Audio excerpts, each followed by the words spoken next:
Hey there, my name is David Nips, and in today's video, I'm going to be answering the question that every small business owner, online entrepreneur, marketer asks themselves at some point in their business, and that is, how much should I be spending on my paid advertising? Whether that be on Google and YouTube, whether that be on Facebook and Instagram, whether that be on Yelp, whether that be on TikTok ads. In this video, I'm going to walk you through my 4-step process for determining how much should I be spending on these platforms, and how can I ensure that I am not losing money on my paid ads, and also I'm setting myself up to actually be able to hit the business goals that I have for my future. So that being said, let's go ahead and dive into my computer screen where I'm going to walk you through this 4-step process. Okay, so step number 1 is to determine your return on ad spend. And in the marketing and advertising world, this is also known as ROAS.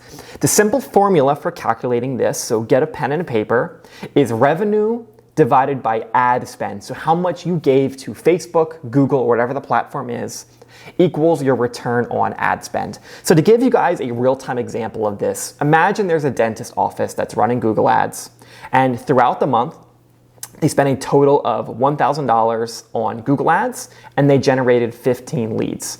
Not a lot of leads for $1,000, but let's go for it for this example. Of those 15 leads, 6 of them turned into customers whom in total generated $2,500 of revenue that month from those 6 leads. So as you can tell from this example here, 9 of the leads did not turn into paying customers.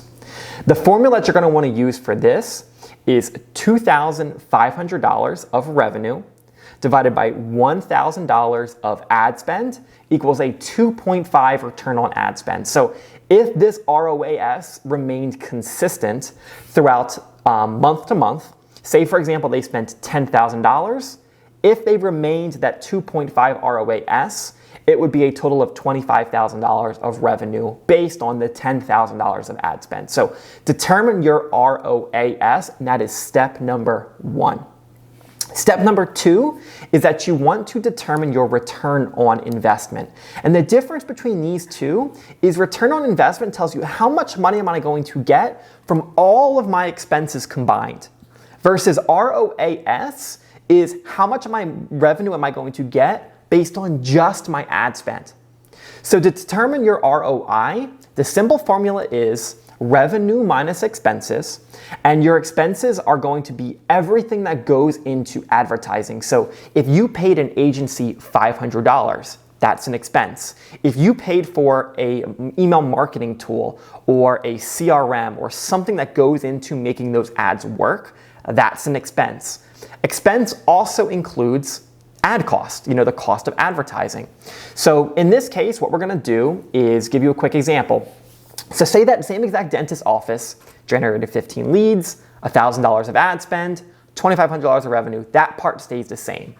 But in addition, they also paid an agency $500 to manage the ads.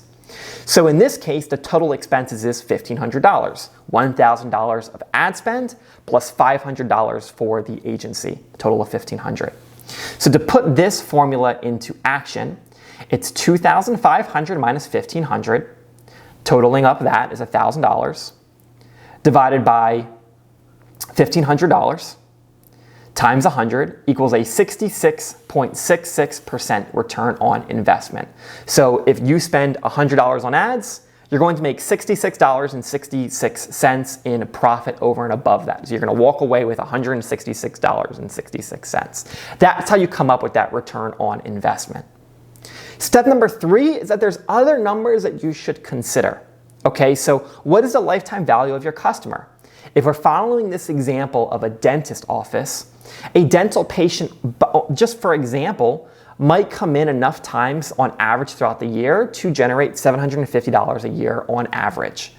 So if you're looking at these customers, 6 customers times 750, the average lifetime value is actually a lot more. So these examples up here are just speaking specifically towards the first purchase they made during that month. But the customer lifetime value is definitely something to consider too, because your return on investment is probably actually a lot more if you have a business that brings in recurring customers. The second thing that you want to know is what percentage chance is there that the non-converting leads will convert in the future. So in this case, there were 6 people of the leads, 6 of them turned into customers, which means 9 of them didn't. What is the percentage chance that those 9 people could turn into customers in the future months and years? It's something to be aware of.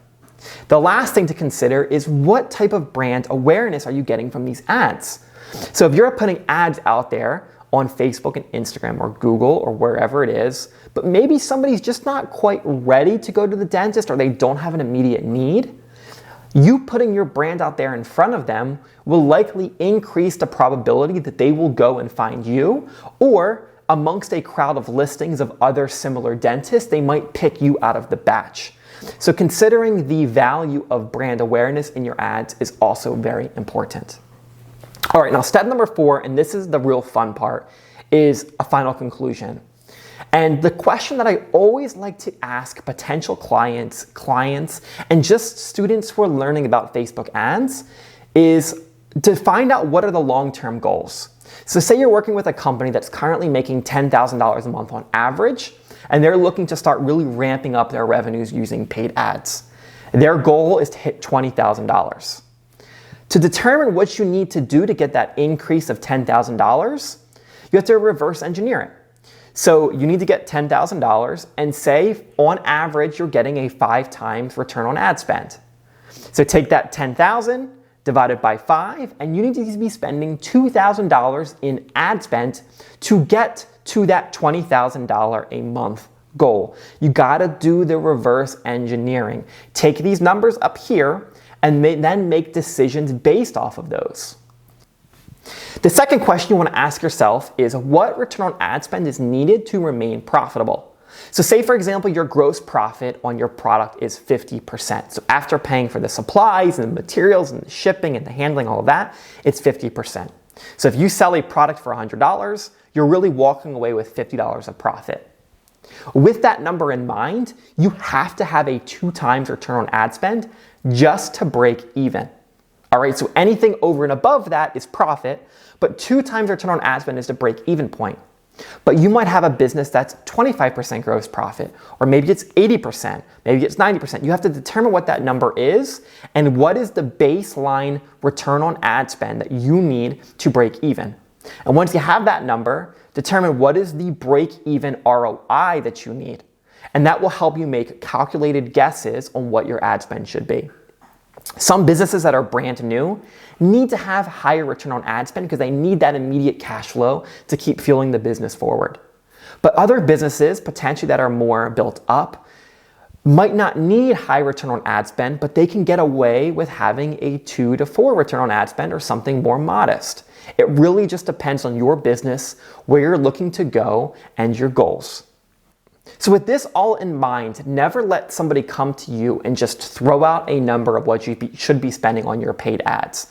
If somebody comes to you and just blindly said that you should be spending $1,000, $5,000, $20,000 a month, without really understanding the profit of your business, the long-term goals of your business, and where you want to be in your returns, do not take that advice. Go through this 4-step formula to determine how much you should be spending on your paid ads first, and then decide, with these numbers in mind, I want to spend X amount of money on my monthly paid ads.